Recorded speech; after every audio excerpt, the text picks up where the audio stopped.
Welcome to the Light Reading Podcast. I'm Phil Harvey. I'm an editor here at Light Reading, and joining me today for a special look at our Optical Digital Symposium coming up soon is Sterling Perrin from Heavy Reading. Hey, Sterling.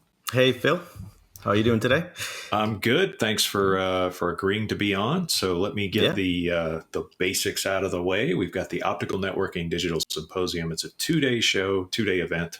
And it happens on Tuesday, February 16th, and then again on Thursday, February 18th. So you have a day to in between to catch your breath and study up and just generally recover between the shows.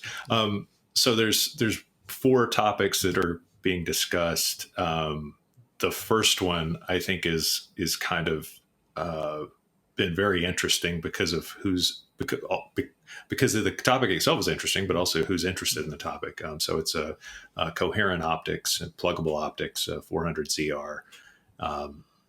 So can we talk a little bit about first of all who's coming to speak about that side of things, and why is this such a hot topic all of a sudden in the optical networking space? Yeah, absolutely. Definitely. So Simon Stanley, my esteemed colleague, is going to run that one for us. I'm a little bit jealous because it is a great topic.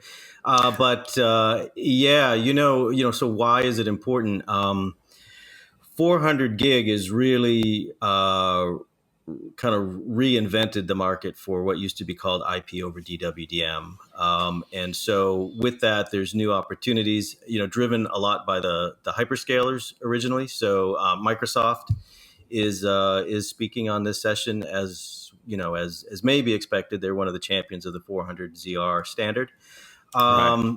And but also, one of the things we'll explore in the session is the appeal of 400ZR and 400ZR plus pluggables beyond the hyperscalers to more traditional telecom. And Telecarrier is really one of the pioneers, if not the first, of these 400ZR public announcements we've seen that they're going to adopt that architecture. So they're going to give us the hows and whys of that.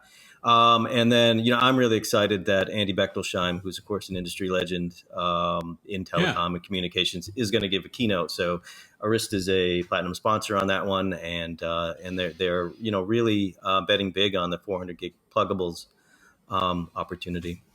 Yeah, how does that change the switching and router market? I mean, I'm sure he'll talk about that, during Bechtolsheim's keynote, but just in general, how is it shaking up that market? Right. So you remember historically, there's been huge interest in these pizza box, 1RU, compact, whatever you want to call DCI built boxes over the years. Yeah. If at 400 gig, as these pluggables move to routers, it does eliminate those in those applications, and so it changes who's wielding the power in that type of situation. So if you take pluggable modules and they go into an Arista router in this case, or Cisco or anyone else that sells them, then it's removing the pure play DWDM guys from that equation. And again, the key is, we know the hyperscalers like that architecture for DCI. The big question is, how does that apply beyond? And we're really, as an industry, I think, figuring that out. So it's going to be really some of the first, putting the question. So I don't know the case that Arista and the other companies will make for the telecom play, but that's a case that needs to be made, and there'll be a lot of discussion over the next year on that one. It's a big one. Yeah, definitely. So the second topic is high performance DWDM systems for long haul and subsea applications, which again is that. And now, unlike the other stuff, this is a pretty well established market, and the norms of this market are pretty well established. Is anything? What's the main topic of conversation happening around? So that one, this is an area where in the super high performance and certainly on the subsea, that the hyperscalers have just really, I guess another instance where the hyperscalers are just really taken over the world of optics. So we have Facebook. We're happy to have Steve Grubb give a keynote. He's certainly a very familiar face on the subsea, optics conference route.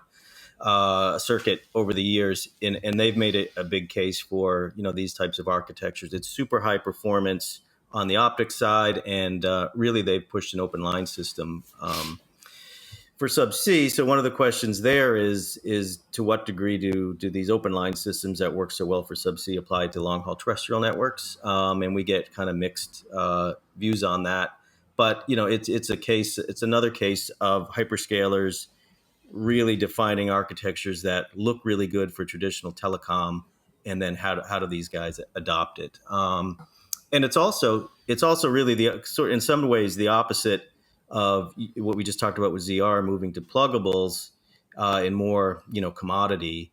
The subsea and ultra long haul is the absolute highest of performance, the most specialized, and traditionally has lent itself to the most specialized suppliers that have to invest a great deal in those types of systems. So different, totally different dynamic to that market. Yeah, that's why I found it interesting. Is it's kind of a completely different speed than everything else that we're talking about. Absolutely. I'll skip over one topic for the Thursday program. So the idea of optical networks supporting 5G Phase 2 services. We're going to cover that in the news, but also we've covered the heck out of 5G and and all that needs to go into it. So we'll be interested to see what's discussed there. But for the sake of staying on time here, let's quickly cover open and disaggregated packet optical networks, because that seems to be causing industry disruption, and that'll be the second topic that's covered on the Thursday program. Yep. What's the broader context of these open and disaggregated networks, and what type of companies are we going to be hearing from in that area? Yeah, good point. So that's a super hot topic. So 5G, I agree. It's we've been talking about it over the past year. It continues, it evolves. I really feel that this year is just a really pivotal year for disaggregation and open systems for packet optical, and we're seeing that in the interest in this session. So we have Telefonica, and they've given they're very active in TIP.